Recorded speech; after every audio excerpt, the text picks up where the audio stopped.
Hello, today I'll guide you how to use loop over items in N8N. We'll build a workflow that iterates over a list of items and processes them one by one. To start, we need a code node to generate a list of items for iteration. Let's create that code node. I'll remove the default node here to make space for our code node. In the code node, we'll write a script to return a list of items. Let's save this node now. Now we'll add a loop over items node to iterate through the list. Here it is. Let me remove any unnecessary nodes and configure our workflow to include custom functionality. Next, we'll add another code node to print each item as we loop through the list.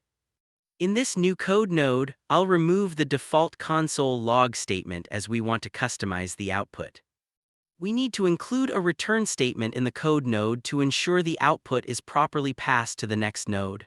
Without it, N8N might throw an error. Let's connect the loop over items node to the code node so it iterates over each item in the list.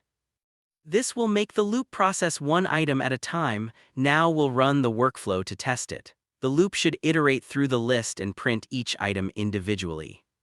As you can see, the output shows only the last item in the iteration.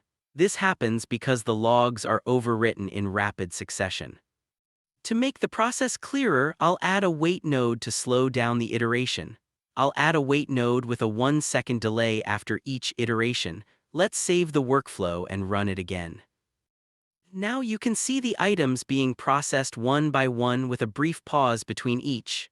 If we check the output, the last item appears in the log, but earlier items are visible momentarily before being cleared. This is because N8N updates the log with each new operation and shows only the most recent output. And by adding the wait node, we can observe each item being printed individually, making the loop's behavior more visible. That's it for this tutorial. Thanks for watching.